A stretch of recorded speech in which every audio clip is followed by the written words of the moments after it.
Uhum.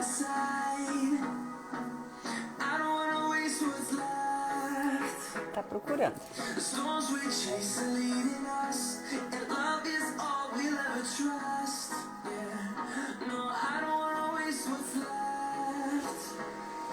Oi, pessoal, tudo bem? Só vou salvar aqui. Confirmar. E hoje vamos para mais uma live, hoje com a queridíssima Grace Borges. Já vou te chamar aqui para nós conversar, para nós começar a nossa conversa. Vamos falar um pouquinho sobre a vida com autoconhecimento. Olha que assunto interessante.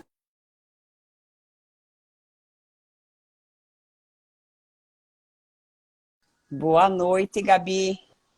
Tudo bem?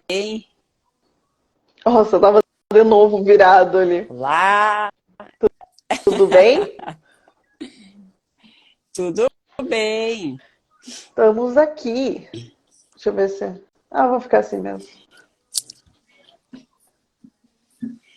Quer colocar? Coloque. É bom. Vou colocar aqui alguma coisa.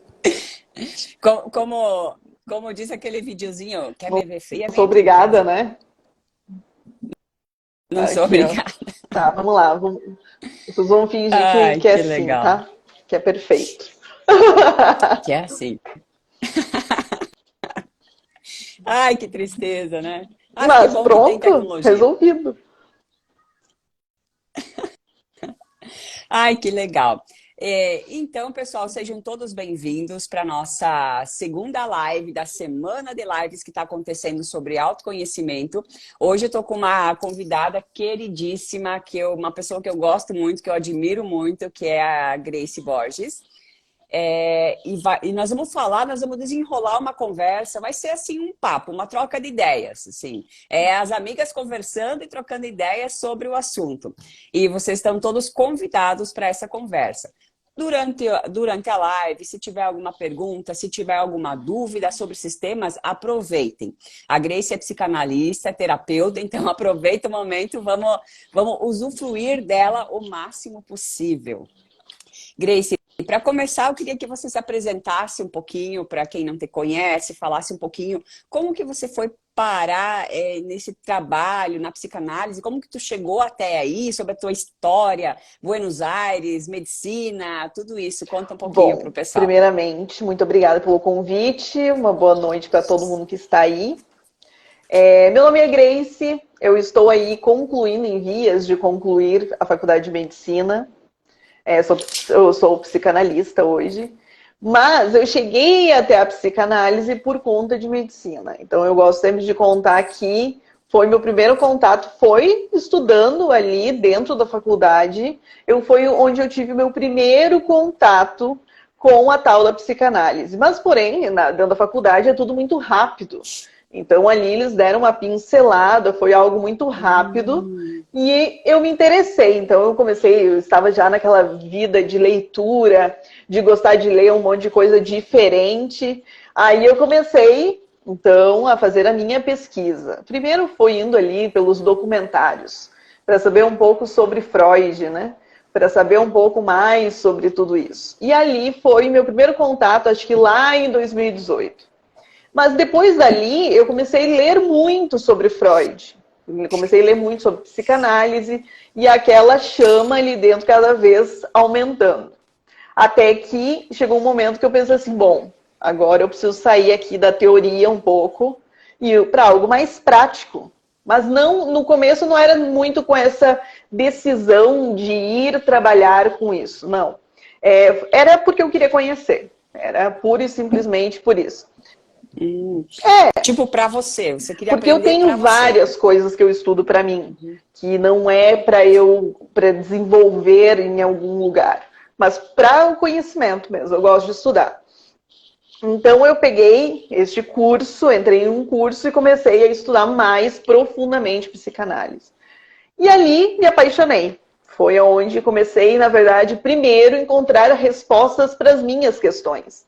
Porque um dos requisitos ali no curso era que eu fizesse também análise. Eu tinha que ser uma pessoa que estivesse atuando, né, que estivesse com a minha análise em dia, me conhecendo, para então eu poder dar sequência. Então, antes de começar o curso, já comecei minha primeira sessão. Já fui ali, já entrei, porque existia uma etapa em que você deveria fazer. Eu fui antes até, a sede de me conhecer já era muito grande. Então, eu fui, comecei a fazer a sessão e cada vez mais encantada com aquilo. E eu pensei, e aí eu me encontrei. Porque eu digo que dentro de medicina mesmo, era tudo muito incerto para mim. Eu olhava cardiologia, eu olhava ginecologia, eu olhava cirurgia, eu olhava todas as especialidades. E sempre as que mais me chamavam atenção eram as de saúde mental. Eram sempre saúde mental, psiquiatria, eram os assuntos que eu achava mais incríveis, assim. Eram os assuntos que brilhavam o meu olho. Então, eu fui ficando, eu comecei a pensar, bom, da psicanálise eu consigo somar muita coisa para psiquiatria, que é a especialização que eu quero daqui para frente fazer. Então, já foi mais ou menos indo por aí o meu caminho.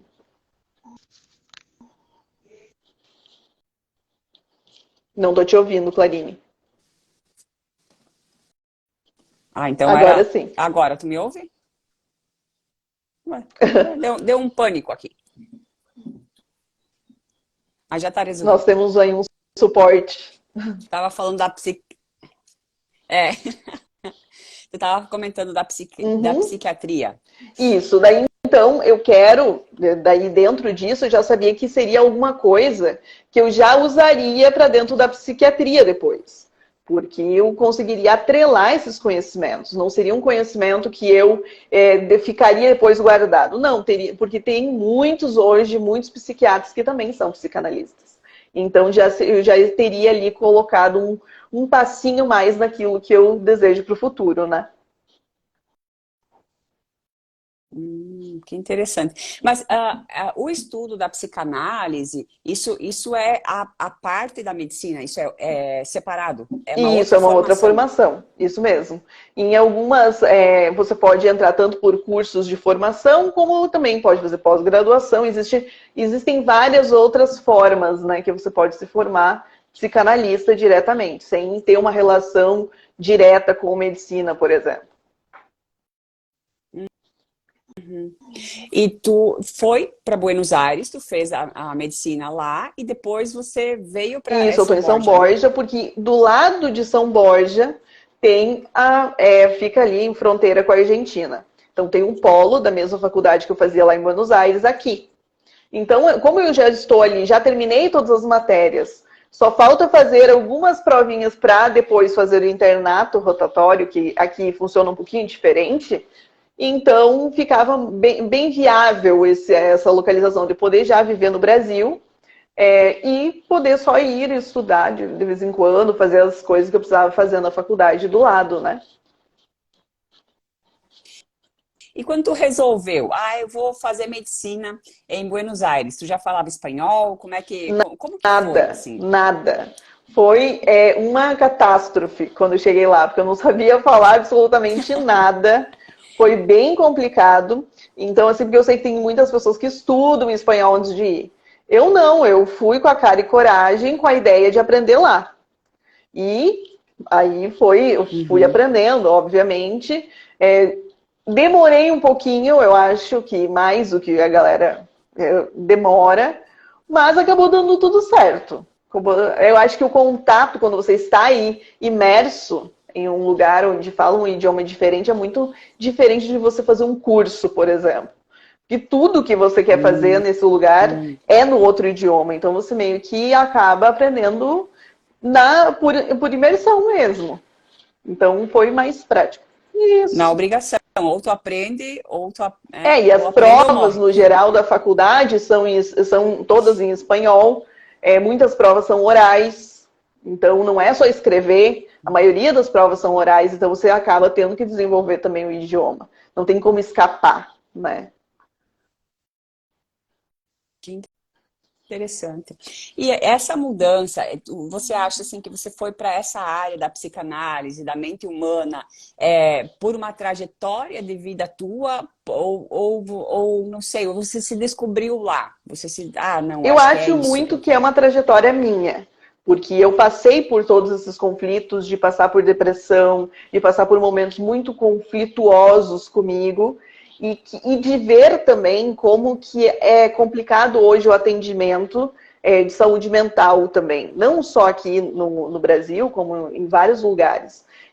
De ver, de não me sentir devidamente acolhida. Então eu tive uma reta de um tratamento em paralelo tanto na parte da psicanálise com o meu analista e do outro lado a psiquiatria me ajudando com a parte de medicamentos, e eu a todo momento me senti muito mais acolhida pelo meu analista, porque eu sentia um contato mais frio e aquilo, querendo ou não, tocava em mim, porque eu pensava, eu sempre pensei, precisa de mais. Da outra vez, uma outra vez que eu tive também, tive mal e tive que ter um atendimento na rede pública no Brasil, também foi péssimo. Então, dentro disso, tudo isso vai criando, de certa forma, ali no teu inconsciente também, todas essas conexões de querer fazer uma coisa diferente, né? Do que você vê que tá aí. Fazer a diferença de alguma forma, né? Olha que interessante. E como que você que já trabalha com isso, que você já atende muitas pessoas, o que mais as pessoas procuram? Qual que é a maior dúvida, assim, quando um paciente chega para você? O que a maioria das pessoas pensa?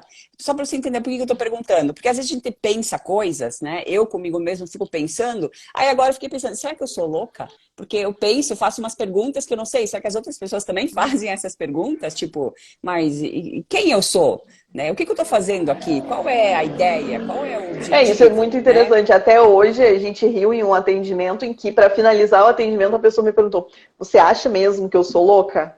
Porque as pessoas têm muito esse pensamento. Como existe tanto conflito dentro de mim, será que isso se encaixa? Será que todo mundo é assim? Ou será que só eu vim aqui e despejei esse monte de dúvida que eu tenho sobre mim mesma? E será que isso aqui é normal? Então, dentro da terapia, quando você começa a fazer análise, isso é muito comum, porque afinal de contas você começa a pensar em coisas que você nunca tinha pensado antes. É a primeira vez, o primeiro espaço que você começa a fazer essa pergunta. Será que eu gosto disso? Será que eu sou assim mesmo? Será que as coisas têm que ser desse jeito? E em nenhum outro momento na vida você faz esse tipo de pergunta. Então é natural que às vezes comece a ter essas crises mesmo. De quem eu sou, será que é isso mesmo? Onde que eu tô? Então isso é muito comum. O pessoal que está aproveitando a live, que está curtindo, já fortalece aí com o dedo no coraçãozinho, envia essa live para os outros amigos, chama a galera para participar, traz o lenço, que vai ser bem interessante o bate-papo. Mandem as dúvidas, mandem as perguntas, vamos trocar uma ideia, vamos aproveitar que hoje a Grace se dispôs, né?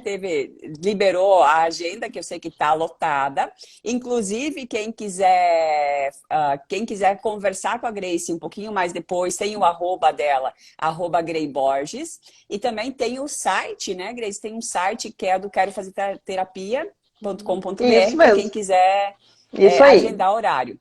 Já vou adiantar que eu já sei daqui que os horários estão bem concorridos. Então, se alguém quiser, já chama logo. O Thiago vai colocar nos comentários aqui o link, o link. Então, se a galera quiser, depois já vai estar Ótimo. salvo ali. Aproveitando essa conversa, o que assim você percebeu na tua vida? Por exemplo, terapia, como é que é essa relação com o autoconhecimento? Como é que você entende que isso melhora a vida de uma pessoa? Como que esse processo? Porque a terapia é você se conhecer, é eu parar e me fazer perguntas que eu nunca tinha feito antes. Isso você como uma profissional, você entende que isso ajuda? Isso atrapalha? Isso deixa a pessoa mais confusa? Como que isso O que funciona? acontece? Eu até falei hoje nos stories. A psicanálise, a função dela principal não é o autoconhecimento. Eu diria que é uma consequência. A gente começa, o objetivo da psicanálise é encontrar os teus traumas que você viveu, traumas que às vezes você nem considera que são traumas. Isso é muito importante, porque às vezes você acha, não, eu não sofri nenhum trauma. Mas trauma é aquilo que não foi bem digerido por você. Então, muitas vezes é aquilo que você até está ignorando, aquilo que você está fingindo que não aconteceu, que você acha que não impactou na tua vida e que hoje se manifesta de diferentes formas. Então, a partir desse momento que você tem essa consciência dentro da terapia, sessão após sessão, você vai começando a observar diante dessa análise que você vai fazendo na tua vida, você vai aprendendo a conhecer. Então, conhecer quem eu sou. E não é que quando a gente fala isso parece que é algo muito direto. Parece que é assim, vou fazer 2, 3 sessões, já sei quem eu sou. Não, é um processo bem longo e doloroso muitas vezes. Porque é tirar essa máscara que a gente apresenta para a sociedade, para as pessoas, e mostrar quem a gente é sem isso. É o que eu já disse em diversas sessões com as pessoas. Eu quero a pior versão. É a pior que eu quero. Porque a melhor é essa que você mostra para todo mundo. É essa que é bem aceita por todo mundo. A pior versão é aquela que você esconde. É aquela que é insegura, aquela que sente medo. É essa que você tem que trazer para a terapia. Porque é a partir dela que a gente vai descobrir de onde que está vindo esse medo, de onde está vindo essa insegurança. Por que ela está ali? Então, existe um porquê. Então, isso é muito interessante, que a terapia, quando a gente fala de autoconhecimento, ela vai trazer esse autoconhecimento de uma forma que pode ser, sim, muitas vezes, dolorosa. E nesse período que eu estou fazendo esse processo, então eu comecei uma terapia, eu comecei a estudar. Eu vou falar assim o que eu senti, o que eu percebi. Eu comecei a olhar um pouco mais intensamente para essa área desde 2018. E parece que esse período que você começa a se perceber, que você começa a se olhar, parece que tu fica muito mais frágil. Sensível. Então, dá medo de se expor porque você tá ali tentando se entender, tu não consegue ir pro confronto, porque tu tá num momento assim que parece que tu tá se reconstruindo mentalmente. Isso é natural ser assim? Isso funciona dessa forma? Sim, porque a partir Como é do que momento é? que você começa a se descobrir nesse meio, você começa também a descobrir e reconhecer as suas próprias defesas. Você já consegue ver em você mesmo o que está ali e que é problemático, o que antes você via como algo normal e natural. Então, a partir disso, quando existe uma situação e que você vai frente a essa situação, antes de você agir, muitas vezes você começa a analisar o porquê você está fazendo aquilo. E aí você começa a se perguntar, será que eu devo agir assim, sabendo que eu estou fazendo isso pelo motivo errado?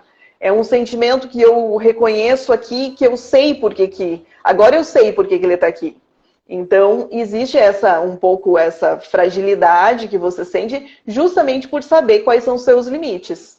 Então, é em cima disso que você vai construindo aí uma nova pessoa, né? Que vai agir diferente a partir de então.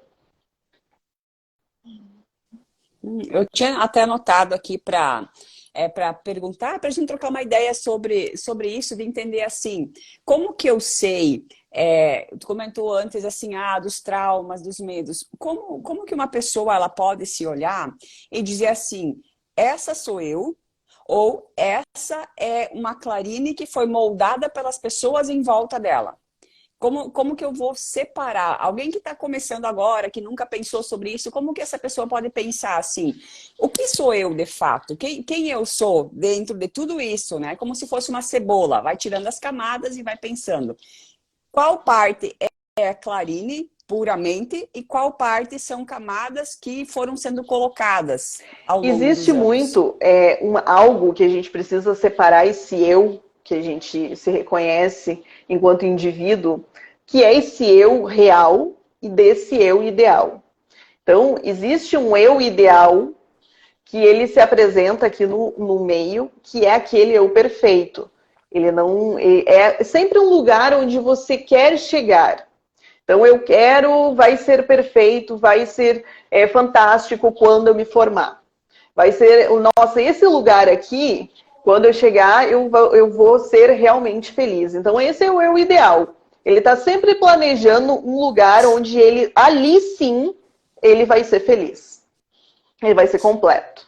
E o eu real é esse eu que ele percebe, ele sabe que tem imperfeições, ele sabe que tem problemas, que a vida é isso aqui, que você tropeça, que você cai. E a gente fica fugindo muito desse eu real. Esse eu real machuca quando a gente olha para ele. Então, esse eu real, a análise em si, ela vai te trazendo um pouco mais para perto desse eu real. E então, existe essa separação que às vezes a gente precisa descobrir se aquilo que eu penso em ser eu, se isso realmente sou eu ou se é as idealizações que eu fiz da vida. Se isso realmente sou eu ou se é aquilo que eu quero chegar. Entende? Então, assim, uma das coisas que a gente pode fazer, que é o que a gente faz, para a gente começar a descobrir o quem sou eu, né, dentro da psicanálise, é usar ali a figura do analista, que vai usar a técnica socrática, da dialética socrática, que é quando ele vai fazer as perguntas. Ele vai eliminar as opiniões que você tem sobre o mundo e vai em busca do conhecimento verdadeiro. Então ele vai diminuir... Essas perguntas são para você chegar a um conhecimento de si e do mundo. Então, no começo, esse conhecimento que você apresenta, análise após análise, ele não é um conhecimento verdadeiro. Ele é uma mentira. Ele é aquilo que você acredita que o mundo seja. Só que, uma análise após a outra, você vai se ouvindo. Existem muitas frases que elas são muito bonitas na nossa cabeça. Que quando a gente profere essa frase para o mundo ou na análise, a gente percebe que ela é problemática. Que ela não é tão bonita como a gente tinha pensado na cabeça. Então, dentro dessa dialética, que é a figura do analista, que ele vai colocando essas perguntas que você não faria em lugar nenhum, você mesmo vai reconhecendo que algumas coisas eram opiniões. Tá, de onde veio isso que você acredita? Beleza, eu entendi que você acredita nisso, mas de onde vem isso? Ah, isso veio, sei lá, de um professor que eu ouvi uma vez, ele falou isso e eu repito isso. A vida toda eu estou repetindo isso. Então não é teu. Então a gente conseguiu chegar através dessa dialética, através desse questionamento, para esse pensamento, para reconhecer que esse pensamento não veio de você. Ele veio de alguém. Então a análise é interessante, eu acho que ela é fantástica, porque ela nunca vai pegar a tua frase e vai parar ali. Ela vai sempre te provocar de volta. Tá, mas por quê? De onde? Como? E você vai ter que encontrar uma resposta. Entendeu? Tem até uma historinha que fala assim do rabo do peixe, não sei se já ouviu falar. Que toda vez que a mãe preparava o peixe, ela cortava o rabo e preparava o peixe. Botava o peixe na assadeira e botava assar. Toda vez a filha via aquilo, a mãe corta o rabo do peixe, bota na assadeira e põe o peixe assar.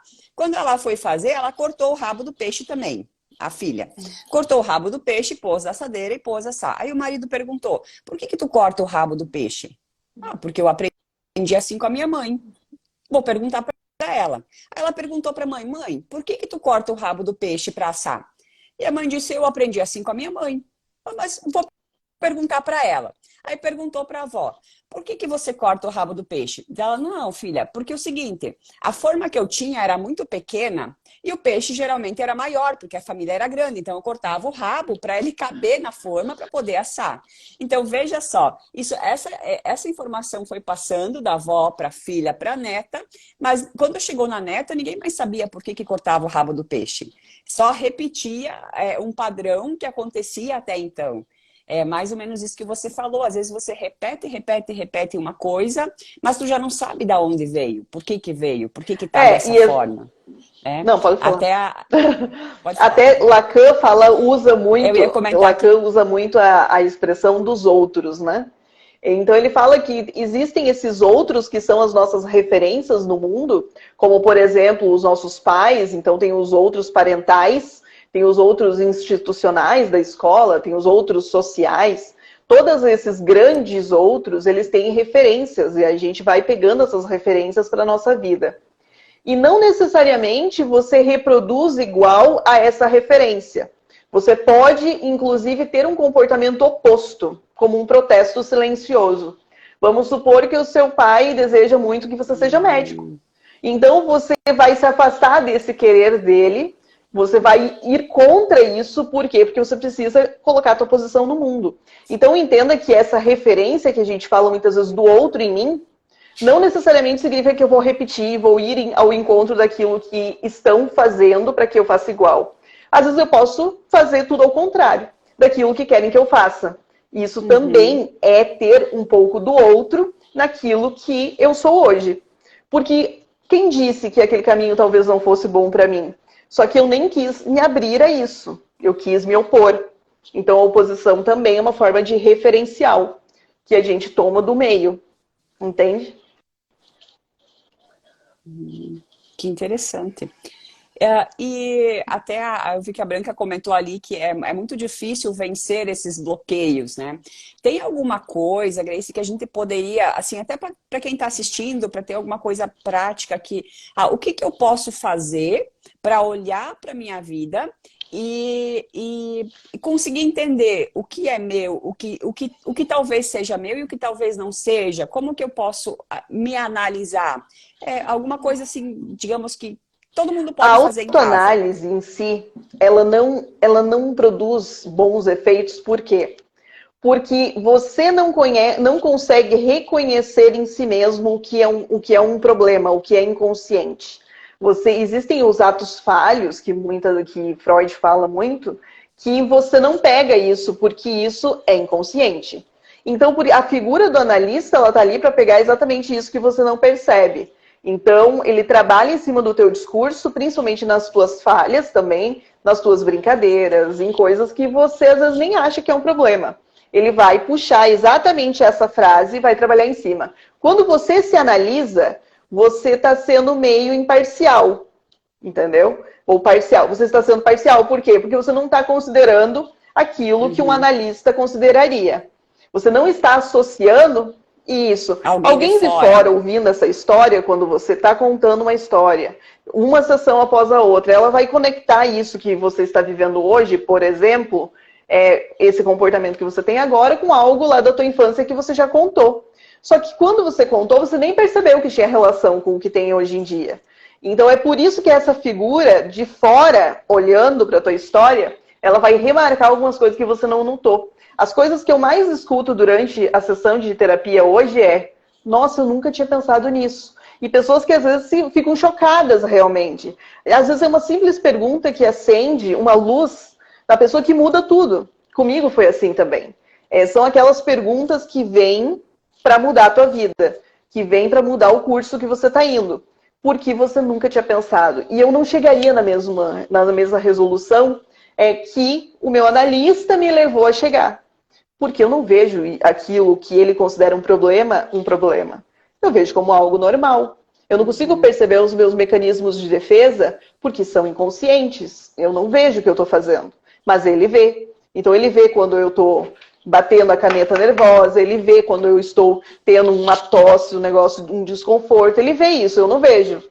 Porque para mim é normal. Eu sou assim. Agora ele consegue pegar tudo isso. Ele sabe por que eu mexo na aliança.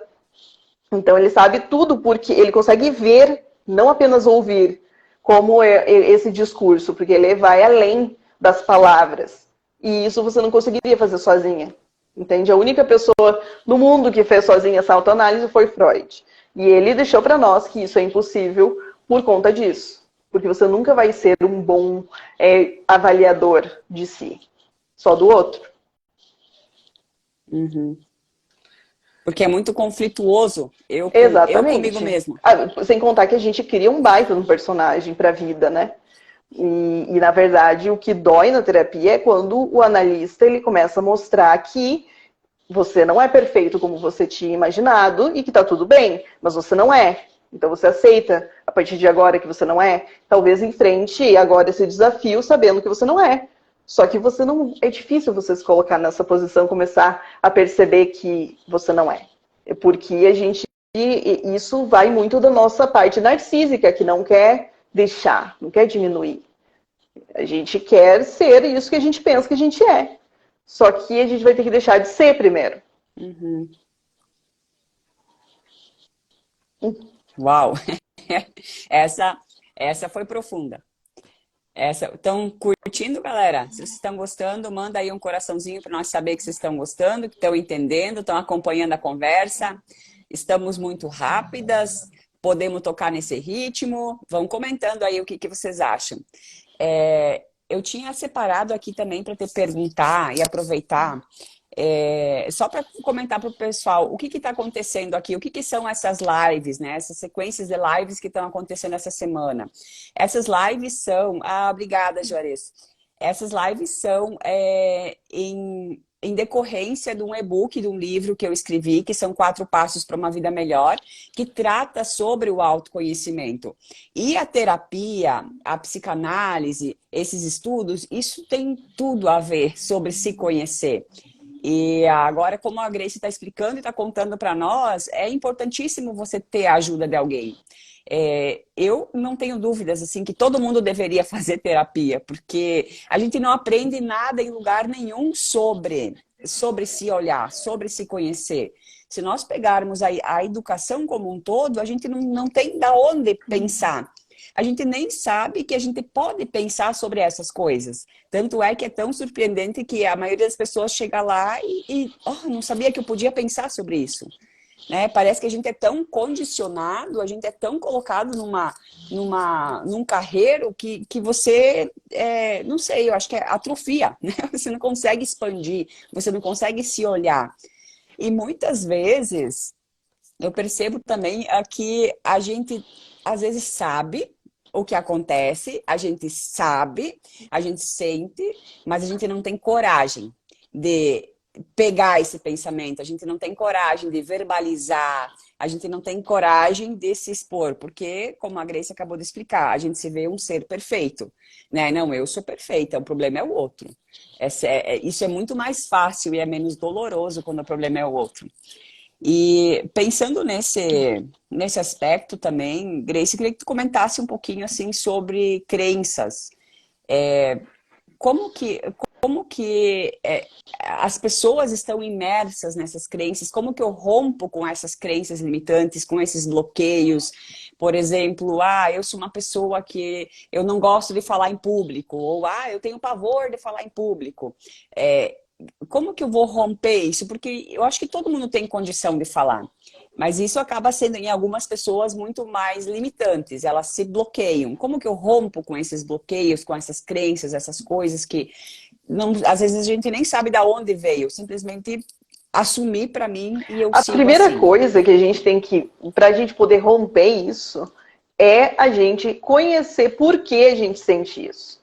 Na verdade, é um disfarce, o medo de falar em público ele é um disfarce do real problema. Então, existe um momento, um ponto ali na tua história que te produz aí um medo, uma ansiedade de falar em público. Mas o problema não é o falar em público. E isso é muito interessante, por quê? Porque eu passei anos da minha vida querendo criar um canal no YouTube. Anos. Sabe aquele negócio que a gente vai dizendo assim, não, o dia que eu tiver tal câmera eu vou criar, o dia que eu fizer tal coisa eu vou criar, o dia que... Não, agora não é o momento. O dia que eu terminar a faculdade, que aí você vai aumentando o teu prazo, né? Porque assim você não fica ruim com você mesmo. Então, eu comecei a fazer a terapia, foi uma das primeiras coisas que a gente entrou neste assunto. Eu fiz, se eu não me lembro, umas três sessões, eu já tinha criado meu canal no YouTube. Por quê? Porque você começa primeiro a reconhecer que o problema não é você ir e colocar a cara para fazer. Mas por trás daquilo que você sente, que as pessoas estão pensando. E mas por que isso te afeta? Em que momento da tua história isso se tornou importante para você? Então, essa posição do autoconhecimento, ela vem exatamente na parte dos bloqueios, para entender por que você é assim. Porque você não precisa ser assim. É isso que é o mais interessante. Porque a partir do momento que você dá o nome para o monstro, você consegue lutar contra ele. Ele deixa de ter tanto poder sobre a tua vida. Porque é isso. Então a gente começa a diminuir o sintoma. Isso é um sintoma. E como que a gente diminui o sintoma? Falando sobre ele e tratando sobre ele.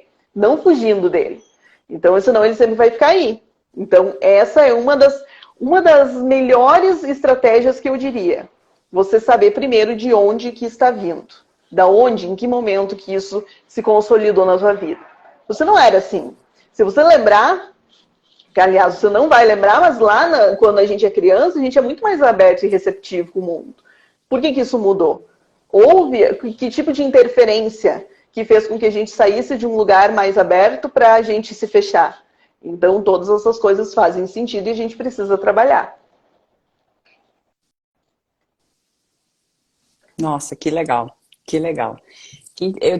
Até essa pergunta que eu acabei de fazer agora, eu vi aqui que o Thiago tinha perguntado, né? Como saber quais crenças são bloqueios? Não sei, tem como saber que crença que me bloqueia? O que me bloqueia? Como que a pessoa pode se Eu olhar acho nesse que sentido? todos os tipos de crença que deixa você irredutível, inflexível, até para o pensamento, é uma crença que te limita. Porque existem muitas crenças que a gente recebe desde criança, que principalmente quando tem a ver com a fé, com alguma coisa assim, até inclusive na época das eleições a gente viu muito isso. Existe todo aquele pensamento que não está aberto para ser questionado, que não está aberto para ser discutido, ele já te limita, porque ele não permite que você adquira outros conhecimentos e vá aumentando a tua bagagem. Então, quando você está nessa posição, não, eu sou assim, eu não, é isso aqui, pronto, essa aqui é a verdade. A verdade para quem? Em que momento? Então, existe todo esse pensamento. É verdade para você, pode não ser verdade para as outras pessoas. Mas quando você se fecha a ponto de dizer, não, a minha é absoluta, eu não tem discussão nisso aqui, e eu poderia citar inúmeros pensamentos das pessoas que não existe nenhuma discussão, não existe nenhuma abertura para a gente investigar, para a gente conversar. Então, isso limita completamente. Então, a tendência é que você se torne uma pessoa menos rígido. É isso que a análise faz também. De você poder estar livre, sentir liberdade de poder falar do assunto que for. Isso que você comentou agora há pouco sobre essa questão assim de você, eu não vou fazer tal coisa, eu não vou isso, eu não vou aquilo, porque o que os outros vão falar? Isso é uma coisa interessante, porque é algo que a gente pensa muito no automático, né? O que o outro vai dizer, o que vão pensar de mim. E uma coisa que eu entendi, e não faz muito tempo, é que assim, os outros estão cagando para você, né? A única pessoa que se importa com a tua vida, que vai olhar para você, que vai sentir isso, é você. E talvez a família ou alguém que esteja próximo, mas as outras pessoas, aquelas com as quais eu estou me importando tanto, elas não estão preocupadas assim, né? Elas não estão preocupadas assim comigo, não são elas que vão pagar meus boletos. Então, se você tem vontade de fazer, mete a cara e faz, né? A gente, só que claro, nunca vai ser, eu imagino que confortável, nenhum processo é confortável, porque ninguém nasce sabendo fazer as coisas. Se eu pensar, assim como você comentou da medicina, na administração, você sai com uma formação que é muito rasa. Qualquer coisa que eu queira fazer em qualquer área, eu preciso me aprofundar naquilo, eu preciso me estudar. Mas, indiferente daquilo que eu for escolher, nada vem pronto. Não adianta eu ir lá e fazer uma pós-graduação, fazer uma especialização, fazer outra pós-graduação, que em nenhum lugar, nenhum momento eu vou estar pronta. Eu só vou me aprontar enquanto eu for fazendo. Eu imagino que a terapia também seja isso. Você ir fazendo e você vai se entendendo e vai melhorando. Tem uma imagem, eu não sei de quem que é, que o cara está se esculpindo, né? Acho que é mais ou menos essa a ideia. Você vai se esculpindo, vai se fazendo no Exatamente. E uma processo. das coisas com relação a isso é que esses outros, a nossa relação com eles é: eu preciso hoje ser amado, ser aceito, ser acolhido. Isso é primitivo.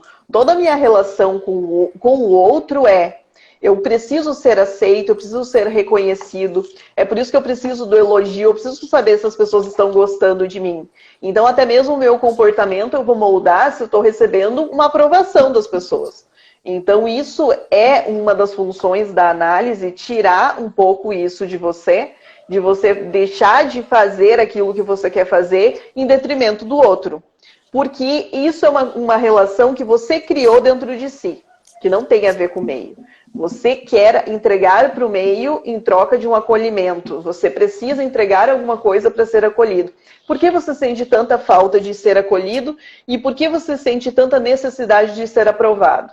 Então, isso quando você coloca em confronto com a tua própria história do porquê você se sente assim, porque você só faz uma coisa se ela for aprovada, é o que começa a abrir um pouco a tua mente. Você começa a perceber que você está deixando de viver um monte de coisa que você queria viver, vivendo sonhos de outras pessoas, muitas vezes, porque você não tem a coragem de assumir uma não aceitação. Você assumir que talvez as pessoas não vão gostar do que você está fazendo.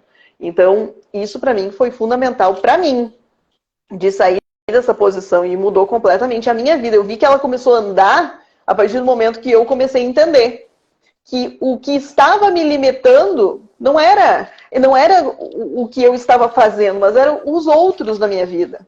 Que os outros, na verdade, eles não estavam fazendo nada, mas era a representação que eu tinha deles para mim. Então, entende? Então, é tudo isso. Uhum. Aquilo que eu acho que o outro está Exatamente. pensando, E né? a questão da análise também, ela vem para modificar, ela vem modificar essas relações simbólicas que a gente tem com essas pessoas. Por quê? E antes você falou, né? Acho que você falou um pouco sobre a autorresponsabilidade. Porque quando você desenvolve você vai aprender a desenvolver essa autorresponsabilidade, se uma coisa ela vai impactar a minha vida a longo ou a curto prazo e ela vai impactar direto ou indiretamente na minha vida, é minha responsabilidade mudar. É minha responsabilidade ir lá fazer. Então a gente começa a terapia muitas vezes entregando a culpa dos nossos problemas, da nossa vida ser assim, em diversas pessoas que passaram pela minha vida, eu estou assim hoje. Porque o nosso objetivo é tirar essa responsabilidade do nosso ombro. Porém, quando vai passando o tempo, você vai puxando essa responsabilidade para si e você vai dizendo, não, eu realmente preciso sair dessa posição de vítima e preciso agora assumir o controle. Porque senão eu sempre vou ficar aqui. Esse vai ser o meu discurso para sempre.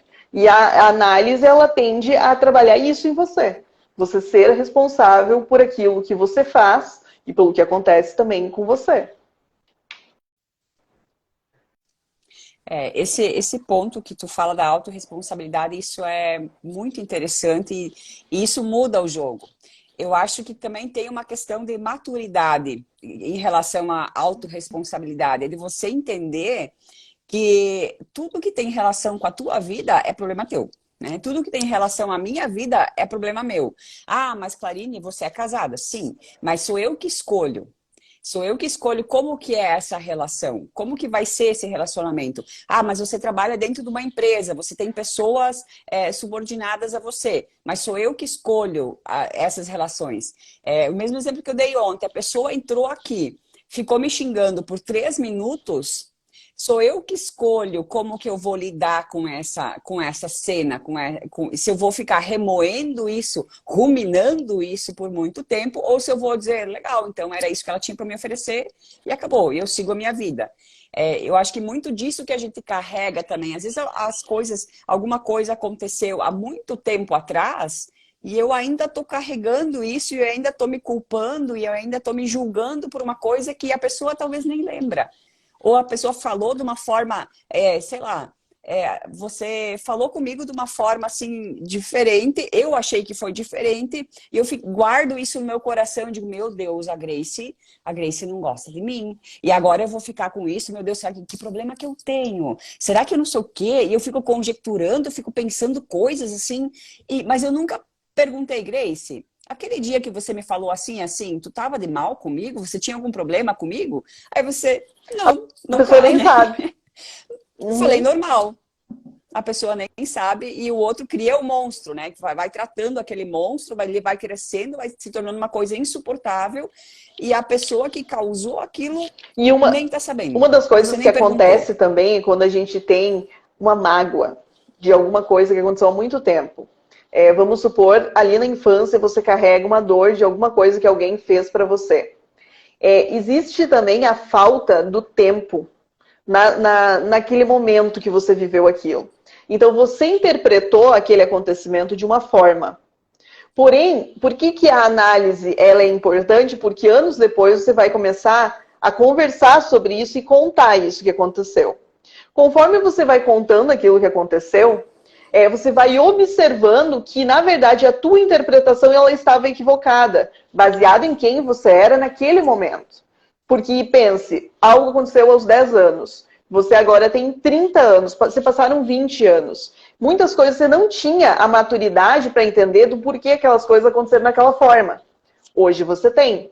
Hoje você conseguiria lidar com aquilo. Então, existem dores que a gente carrega que elas estavam presentes à imaturidade. A gente não estava pronto para lidar com elas naquele momento. Não significa que a gente compreendeu elas da forma como elas realmente foram. Porque a gente pode criar muitas coisas para nos defender do sofrimento. Então, quando você entra várias e várias vezes no discurso, em contato com essas coisas, elas vão mudando um pouco o sentido dentro de você também. E como que eu posso saber se aquela memória que eu tenho, ela é de fato, aquilo de fato aconteceu assim? Às vezes eu fico pensando, mas será que aquilo aconteceu assim? Ou será que aquilo só eu achei que foi assim e na verdade foi outra coisa? Ou será que aquela cena aconteceu? Às vezes eu tenho cenas, imagens e eu não tenho certeza se aquilo aconteceu ou não. Isso tem como saber? Tem Fato como. é que a gente cria muitas memórias falsas. Isso já é comprovadamente aí, está pra gente estudar e ler muito sobre isso. Existem as memórias falsas, existem muitas coisas que a gente cria. Como que a gente pode saber se tem ali realidade naquilo? É encontrando várias conexões e associações. Então, um momento isolado, vamos tentar encontrar o que mais que se conecta com esse dia, com esse feito, com essas palavras. Ele está sozinho, não tem nenhuma relação, pode não ser exatamente como a gente lembra. Então, esse ato da gente conectar vários momentos, esses eventos secundários, falas, imagens, o que você vai lembrando, vai fazer com que você junte ali uma memória mais correta da situação, né? Uma das coisas que acontece muito dentro quando você começa a fazer análise, por exemplo, você tem muitos sonhos, você começa às vezes está do nada, isso acontecia muito comigo. Às vezes eu estava assistindo televisão, vivendo minha vida normal e vinha, sabe, um flashback de alguma coisa que eu tinha, sei lá, 8, 9 anos. E essas coisas, como você vai mexendo, elas vão vindo, elas vão aparecendo, você vai resgatando muita coisa. E muita coisa vinha em sonho também. Então, é mais fácil de você identificar se aquilo é verdadeiro ou não. Então, você vai abrir uma porta. Vai sair muita coisa dali. E vai sair, às vezes não sai nem na hora da sessão. Vai sair depois. Uhum. Aí o que a pessoa faz? Ah, me lembrei disso, eu sonhei com aquilo. Eu vou anotar para a Isso, próxima sessão para isso. me. A gente trabalha muito com sonhos também, para poder entender quais são os recados que estão dentro desse sonho, quais são o que estava lá no inconsciente que agora veio em forma de sonho, para a gente entender o que isso quer nos dizer. Então, existe toda uma técnica de interpretação de sonhos que a gente acaba fazendo durante a análise também. Porque tudo aquilo que a gente está falando ali está provocando, a gente está mexendo em uma coisa que estava fechada. Ali o inconsciente, imagina com uma caixa, estava Uhum. tudo fechado e a gente começou a tirar coisas dali. E tem coisas que a gente nem imagina. Então elas vão ir para algum lugar, vão se manifestar, elas vão mostrar que elas estão presentes. Então, esse negócio dos significados de sonhos tem Não daquela sentido. forma. É como a gente, Ah, do tipo, O site, tem aquele site lá que você entra e pesquisa significado dos sonhos, ele fala, você sonhou com uma cobra marrom, é isso. Sonhou com uma cobra verde, Nossa, eu é adorava tal fazer isso, coisa. adorava. Eu pegava tudo que eu lembrava e ia para o site para procurar, mas na verdade não é isso. Uhum. Você vai pegar. Aí você não lembra se a cobra era marrom ou vermelha. Aí tu olha, qual que é melhor? Não, sonhar com cobra vermelha é ganhar dinheiro. Era Aí eu isso, eu sonhei com mudava isso. daí na hora, eu mudava.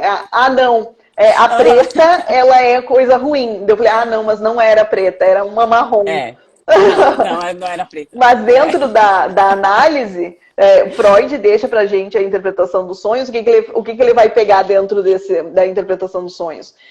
Tudo ali são símbolos, tudo. Então a gente vai decompor, tudo bem que isso é algo muito extenso para explicar aqui como seria isso, mas a gente vai decompor esse sonho em vários elementos e a gente vai observar eles separadamente, com relação ao inconsciente do próprio analisando, da pessoa que está ali na minha frente. Então não tem como você sonhar com uma cobra para você e uma cobra para mim. As nossas associações inconscientes são completamente diferentes. Então, não vai ser a mesma coisa. Vai ser ter sempre uma relação com a gente, com o nosso inconsciente. Vai ser muito subjetivo isso. Ai, que interessante. Então, agora eu não vou mais acessar Não, esse eu site. adorava. Ai, não vale a pena.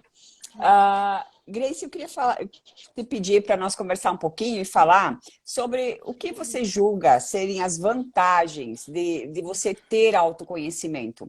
Vamos pensar assim em vantagens, eu quanto pessoa, eu quanto esposa, filha, quanto profissional, como que isso entra na vida das pessoas? Vou até comentar uma situação que me aconteceu há uns anos atrás. Na mesma empresa onde nós trabalhamos juntas, comecei a ler, comecei a estudar sobre esse assunto naquela época lá. E o nosso Uhum. colega de trabalho, ele olhou para mim e disse assim: esse negócio de autoajuda, isso aí não serve para nada, isso aí é balela, isso aí é só perda de tempo. O negócio é trabalhar. E, poxa, olhei, uma pessoa mais velha, mais estudada, eu pensei, então deve ser isso mesmo. Então acho que eu não tenho que olhar para isso aqui, eu tenho que fazer outra coisa.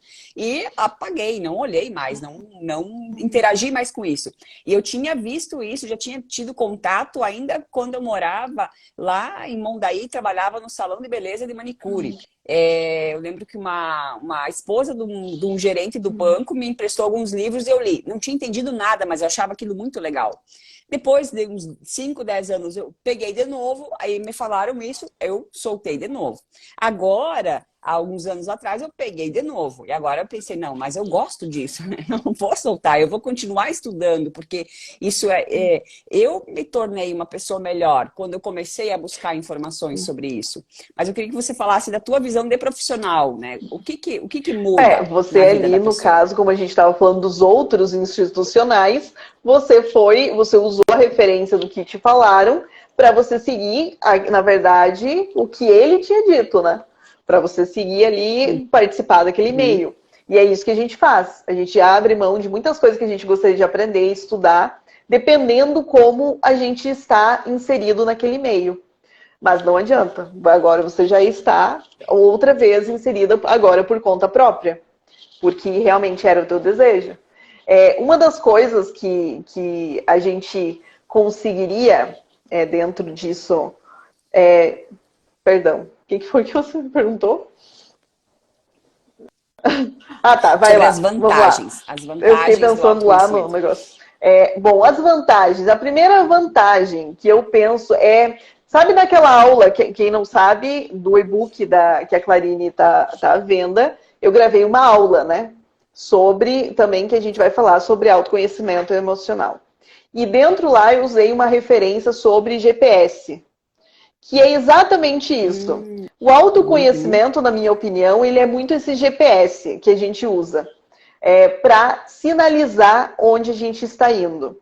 E eu poderia usar até uma analogia que quando você coloca a mão em alguma coisa que está quente, você se queima no primeiro momento. Porém, quando você já sabe a temperatura, você não toca. E o autoconhecimento, ele vai te levando para esse lugar onde você já conhece muito bem quem você é, conhece aquilo que te machuca, conhece os teus próprios limites, conhece até onde você pode ir. Conhecendo isso, você já sabe que existem situações que você não vai entrar nelas. Porque você já sabe que a partir daqui eu não vou. A partir daqui eu não cruzo. Porque aqui é o meu limite. Só que quando a gente não tem autoconhecimento, a gente acaba entrando em situações e agindo por impulso. Então é muito comum, porque a gente não está preparado com aquela situação ou com aquele sentimento, a gente tomar atitudes desastrosas porque não estava preparado com aquela sensação dentro de si. Você não estava preparado com aquilo que estava se movendo dentro de você. O autoconhecimento, ele vem para você entender, inclusive, os teus sentimentos. O que é a raiva, o que é a tristeza, todos esses sentimentos também serem compreendidos e serem trabalhados. Então, eu vejo, primeiro, reconhecer todos esses sentimentos, você saber, principalmente, quais são os teus limites, até onde eu posso ir, e saber, inclusive, limites que às vezes as pessoas impõem a você. Porque existem limites que as pessoas dizem, não, mas isso aqui não dá para fazer. Isso aqui é muito difícil. Existem esses limites que só quando você se conhece, você sabe que você tem capacidade de, sim, fazer mesmo que o meio diga que não. Existem várias coisas que só o autoconhecimento pode permitir que você vá mais longe quando você tem esse domínio. Senão, o meio pode te imobilizar. Você pode acreditar em todas essas crenças, tudo isso que acabam falando pra gente, né? Então, na minha opinião, o autoconhecimento, ele muda completamente a nossa relação que a gente tem com a gente mesmo perante os desafios. Então, a gente consegue se sentir, às vezes, mais preparado para fazer, porque você já sabe que você não é aquilo que dizem que você é. Porque você já conhece profundamente quem você é e sabe se você está pronto para ir ou não. Então, eu acho que isso é o principal. Dentro de um relacionamento, essa parte de autoconhecimento ela é muito importante também. Porque dentro do relacionamento, quando você se conhece já, você conhecendo bem o que você sente, você também conhece um pouco, pelo menos, do que o outro está ali com você. Você consegue respeitar muitas vezes esse recolhimento da outra pessoa. Você sabe, consegue entender que existem momentos que você precisa dar um espaço. Quando a pessoa não tem essa noção, ela pode encarar tudo como algo que fez para me magoar. E quando a gente domina esses sentimentos, a gente entende que o outro é individual, que o outro tem a sua própria subjetividade, que ele precisa também de espaço, que nem tudo é sobre mim. Então, você consegue manejar também essa relação. Isso eu diria em todos os nossos relacionamentos, na verdade. A gente vai dar sempre para o outro aquilo que a gente acaba querendo receber também. Então, esse autoconhecimento ele é muito essencial, não apenas para o trabalho, não apenas para as relações, mas para a vida de um modo geral. Que legal. Antes da gente continuar falando aqui sobre um pouquinho do autoconhecimento na relação profissional, que também é muito importante, só comentar o pessoal que está aí acompanhando. Depois que acabar a live, vocês vão lá no meu perfil, na bio, vai ter o link para vocês adquirir o e-book. O e-book é 4 passos para uma vida melhor.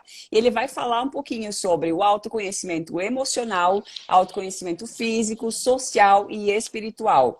No meu entendimento, né, Clarine, essas são bases, são pilares para você iniciar esse processo. A Grace tem uma aula gravada dentro do e-book, para quem é leitor do e-book vai poder assistir uma aula especial que ela fez, muito legal. A analogia do GPS eu achei fantástica, assim, é bem interessante para você se nortear. E pensando nisso também, eu fiquei pensando numa relação de trabalho.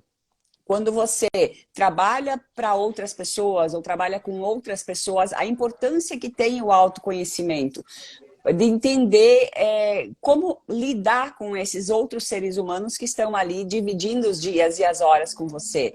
Eu vejo assim muitas brutalidades que acontecem nos locais, porque tem pessoas muito despreparadas em cargos de gestão. Tem pessoas que não têm nenhuma visão de olhar para o outro em cargos de gestão. E o quanto esse olhar, essa atenção, isso pode transformar, inclusive, a produtividade Com dentro de uma certeza. empresa. Eu acho que uma das coisas principais é que o autoconhecimento ele antecipa as suas reações, né?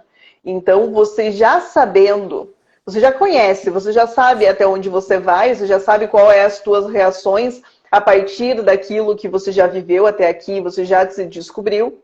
Então, você, quando surge ali alguma situação de descontrole que poderia, inclusive, prejudicar você naquele meio, você vai conseguir encontrar formas de sair dessa situação muito mais inteligentes. Então, vai ser um momento que, em vez de você falar mais brutamente com alguém, você vai conseguir pensar, respirar e ter uma conversa ali mais civilizada com as pessoas. Isso, uma pessoa, porque é nítido que uma pessoa com autoconhecimento, ela tem uma inteligência emocional. Ela acaba desenvolvendo isso. Ela já se conhece tão bem que ela sabe aonde ela não pode pôr a mão. Ela já sabe aonde ela não pode pisar. Então, essas coisas todas te ajudam no meio. Que você consiga ter relações melhores. Porque hoje, esses tempos eu estava lendo, inclusive, que a relação interpessoal, hoje nos locais de trabalho, é uma das coisas que mais faz com que as pessoas sejam demitidas. Por quê? Porque as pessoas elas podem ser extremamente competentes, elas podem ser pessoas que têm um know-how ali de conhecimento enorme, mas se ela não sabe lidar com as pessoas que estão ao seu redor trabalhando em equipe, para a empresa, a instituição, ela prefere que a pessoa saia e pegue uma pessoa que às vezes conheça menos, mas que saiba se dar bem com todo mundo.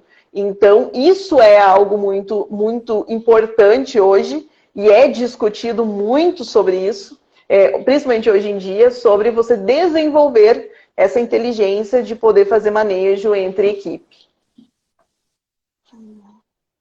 Esse ponto que a Grace comentou agora, pessoal, isso cada vez mais está acontecendo assim nas empresas, tá? As empresas estão optando por pessoas menos qualificadas, mas que já têm uma inteligência emocional, do que pegar alguém com muita qualificação e que não saiba lidar com outros, porque não tem como. O técnico, o burocrático, você ensina. Agora, inteligência emocional é mais difícil. Isso é um processo, acho que de um tempo muito maior. Isso não se faz da noite para o dia. Né? Não funciona assim, tem que ter um acompanhamento. Então, isso é uma base. Eu vejo assim que acontece muito com muitos pais, muitos amigos que são pais e tal, e querem dar tudo para o filho. Ah, é porque eu vou dar tudo que eu não tive. E aquela criança cresce, ela nunca escuta um não. Ela nunca recebe um limite. E aí ela se torna um adulto frustrado, porque ela não sabe nem para onde vai e ela só vive se ela tiver essa autoafirmação, né? Essa aprovação dos outros. Então esse é um ponto muito delicado e muito importante que a gente precisa observar na nossa família, na nossa vida e com nossos filhos e sobrinhos. O Juarez mandou uma pergunta aqui, Grace, sobre como a meditação pode ajudar no autoconhecimento. Não sei se tu sabe, se tu conhece um pouco de práticas Sim. meditativas. Eu sou uma adepta, na verdade, da meditação. Eu faço meditação todos os dias, todos os dias. E não apenas todos os dias, mas quando eu estou frente a uma situação muito difícil. Uma situação que, inclusive, eu preciso me manter estável emocionalmente.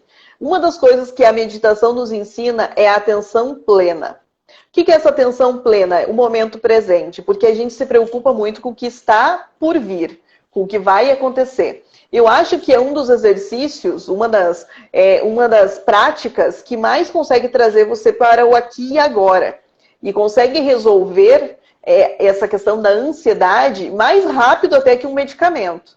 Porque eu li um artigo científico uma vez que ele mostrava que a pessoa que foi feito um estudo entre pessoas que faziam a meditação, se eu não me engano, eram 10 minutos por dia, fazia em aplicativo de celular, e pessoas que usavam ansiolíticos.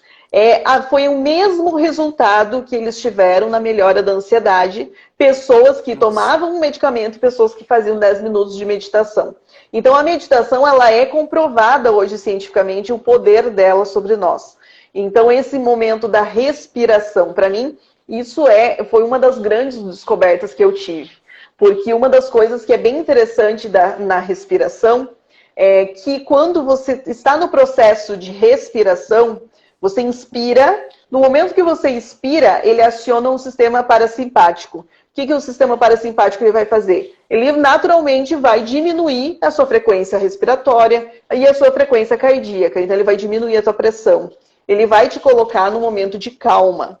Então, existe aquele sistema que vocês já devem ter ouvido falar sobre o sistema de fuga, que aumenta o batimento cardíaco, que é aquilo, no momento que a gente está na frente de um leão, que a gente, imagine, né? Que você vai ficar extremamente nervoso. Esse sistema parasimpático é o oposto desse, porque ele vai trazer calma. Então, pense que a só respiração, o fato de você fazer uma expiração mais prolongada, você consegue acionar esse sistema e consegue trazer mais calma para você, às vezes mais rápido do que se você tomasse um medicamento e esperasse a ansiedade passar. Nossa, até se quiser seguir nessa linha da ansiedade, você comentou, né, sobre a medicação. Gente, são poucas pessoas que eu conheço hoje que não estão tomando medicação. Ou medicação faixa preta para depressão ou é ansiedade?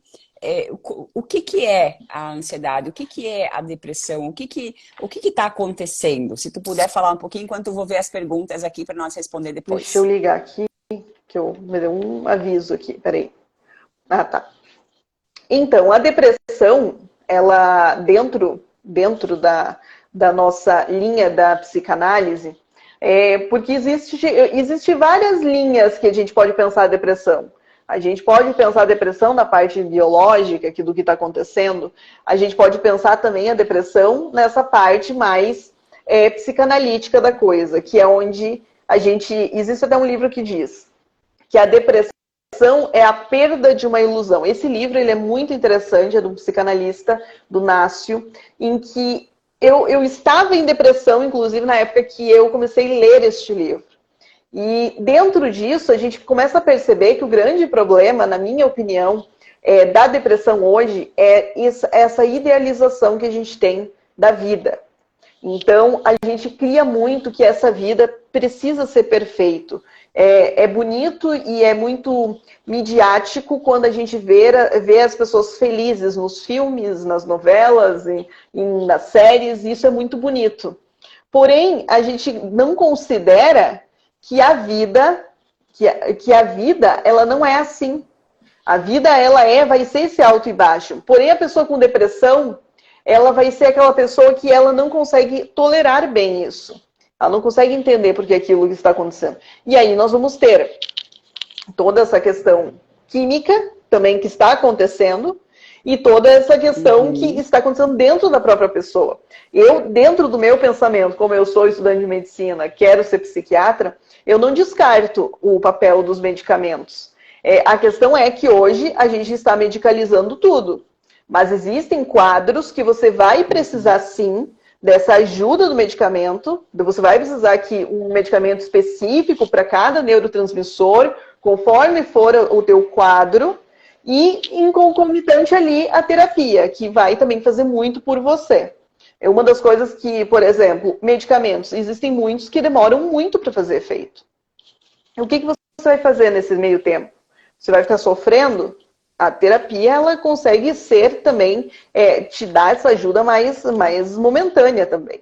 Então, eu acredito que é necessário a presença dos dois, para que você consiga chegar no resultado. Eu não descarto nenhum e nem o outro. Eu acho que os remédios, eles não são esse monstro. Uma combinação. Eles não são esse monstro, como muitas pessoas, às vezes, tratam os remédios. Eles não são. Mas existe, sim, a gente não pode negar que existem muitas pessoas que, às vezes, estão fazendo uso dos medicamentos que não precisariam tanto assim. Então, isso é um problema também. Eu acho que até a Ângela comentou, comentou ali que ela foi com crise de ansiedade para o médico e ele me receitou e me indicou fazer yoga, mesmo que fosse pelo celular e realmente acalma e ajuda. Que legal. A Ângela, eu vejo que ela foi sorteada, né? E chegou num bom profissional, porque infelizmente eu vejo que muitos profissionais eles não se atualizam, Grace, eles não estudam.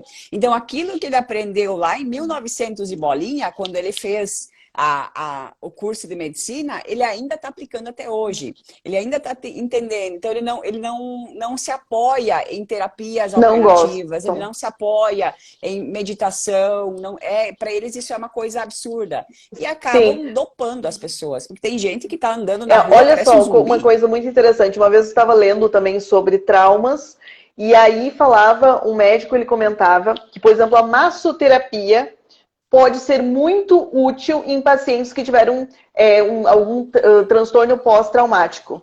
Por quê? Porque normalmente essas pessoas vivem em uma despersonalização. É como se ela não se sentisse que ela está vivendo aqui, neste momento presente. Sabe aquela pessoa que passou por um trauma tão grande que parece que ela está apenas flutuando no mundo. A massoterapia, o fato dela ter o toque, faz com que também traga ela para o momento presente, para o aqui e o agora. Então, existem várias outras práticas, não só massoterapia, yoga, meditação, que podem sim trabalhar junto. E não existe por que a gente excluir uma coisa ou excluir outra. E eu fico muito feliz, e eu lembro que eu fiz muitas anotações, porque lá falava sobre teatro, falava sobre escrita também de diário, vários tipos de coisas que a gente poderia fazer para acalmar um pouco a ansiedade. Tudo isso pode fazer bem, então por que não colocar junto? Por que não usar, né? Até dentro do livro tem alguns exercícios para as pessoas poderem fazer e ir registrando, né? O que está pensando, o que está sentindo, para tentar. Porque às vezes quando tu deixa todas essas informações só dentro da tua cabeça, tu não consegue racionalizar sobre isso, tu não consegue entender. É muita gente falando ao mesmo tempo dentro da tua cabeça. Então, quando tu põe no papel, você consegue visualizar e tu consegue mais ou menos organizar e pensar, oh, mas isso aqui não tem nada a ver, né? Por que eu pensei isso? Então, começa a se ajeitar um pouco aos teus pensamentos. Deixa eu pegar aqui um comentário só que o Thiago fez. Conhece-te a ti mesmo. Já estava escrito há centenas de anos na entrada do oráculo de Delfos. Ainda assim, muitos consideram o autoconhecimento como um clichê. Mesmo que sua importância já é dita há tanto tempo, porque as pessoas fogem tanto dessa busca? E quando procuram, é geralmente depois de ter passado por uma experiência ou dor intensa. Como, O que como que bom tu acha? psicanalista, Por que estão como um bom escondendo isso? psicanalista, a psicanálise provoca, né? E eu acho que uma das perguntas mais provocativas diante desses tipos de pensamento seria: por que isso te incomoda? Por que pensar em se conhecer te incomoda tanto? Então, existem também essas questões das próprias pessoas de relutar em ingressar em si mesmo também. Porque eu lembro que antes de fazer terapia, eu passei assim uns 20 anos sempre naquela ideia assim, eu preciso fazer terapia, sabe? Todo mundo fica nessa. Todo mundo fica. Não, um dia eu vou precisar fazer terapia. Um dia eu quero. Nossa, mas eu tenho tanta coisa, não sei se eu vou conseguir falar para as pessoas tudo isso. Então, porque aí você sabe que você tem questões profundas, você não quer mexer nelas, porque isso vai ser desconfortável. Então, às vezes, você adota essa postura de defesa. Não, mas eu acho que isso aí não funciona muito, não. Então você começa a ser aquele cara que começa a colocar defeito, porque você também não quer mostrar a tua própria vulnerabilidade dentro disso também. Eu vejo muito como isso, como uma resistência, porque muitas vezes isso te incomoda. Ah, que interessante. E tu acha que tem assim uma teoria da conspiração para que as pessoas não se conheçam e não se evoluam? Não sei, eu fico pensando às vezes assim, eles, sabe, os eles, né? Eles não querem que a gente saiba do poder que a gente tem, do potencial que a gente tem. Não sei se tu já pensou sobre isso, se mais alguém pensa sobre isso, ou se é a Clarine louca de novo aqui pensando em. Às vezes eu penso assim, que não, é melhor que fiquem assim, que daí todo mundo fica obediente, não pensa muito, não questiona muito e Mas eu só acho que vai. isso é confortável para o mundo, né? Que não se discuta, que não se questione, porque senão você acaba trazendo muito debate para coisa que eles já querem que você trate como verdades absolutas, né? Tanto que por que você normalmente vai pelo pensamento da maioria, vai naquele efeito manada? Porque você consegue participar do grupo. Você está junto com a galera, você é bem aceito.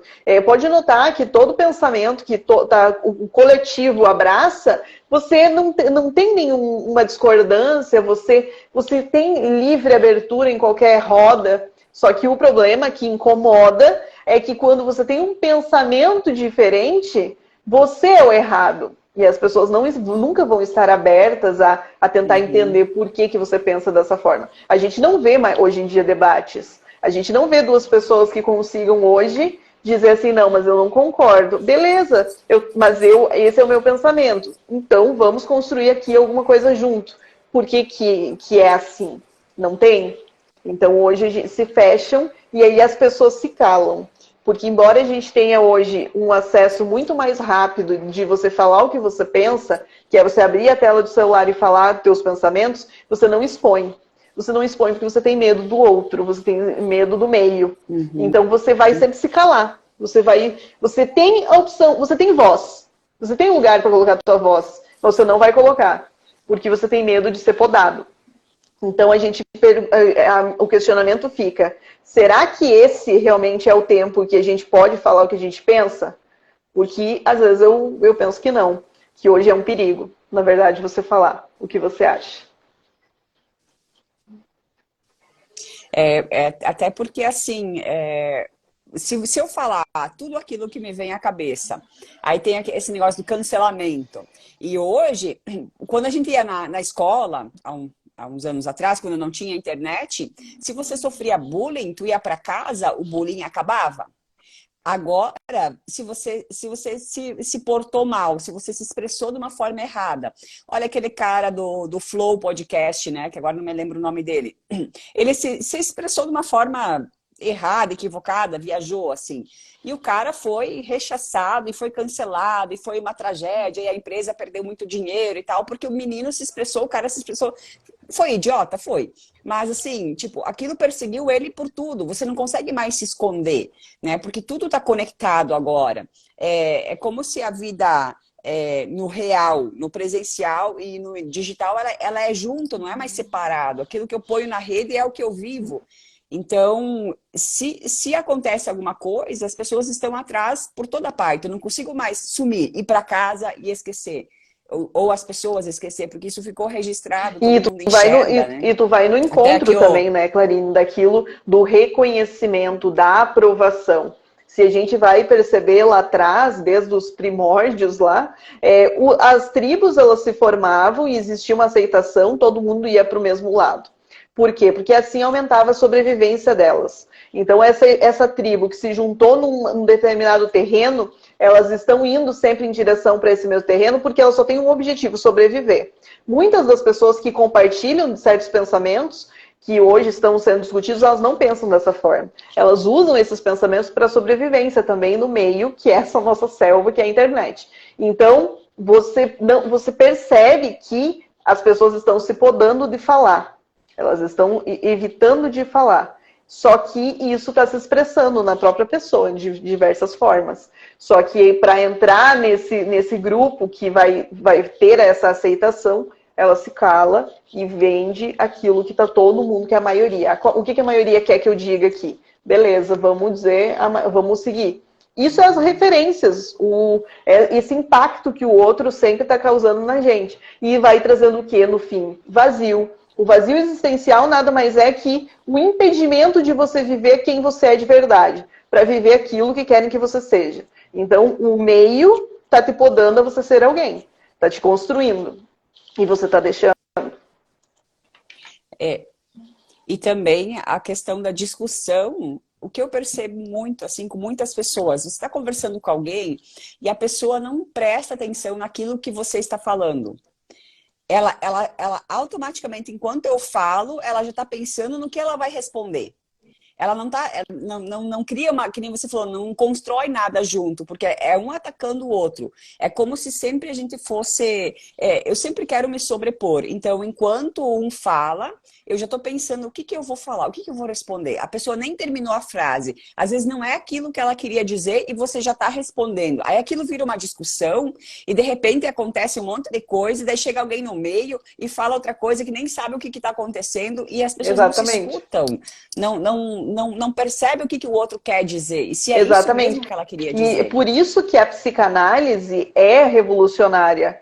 Porque enquanto a gente pensa em um show onde existe ali o cantor que ocupa o palco, quem vai para o palco, nesse caso, é o paciente, e não é o psicanalista. Porque ele, o que ele brinda e oferece para o paciente é o silêncio dele. Porque é no silêncio que o inconsciente se manifesta. Porque no momento que eu estou aqui não cortando você, não te apressando e te dando uma escuta, eu estou dando o maior ato de amor que eu posso dar para você, que quem sabe eu seja a única pessoa que realmente vou escutar a tua história de verdade.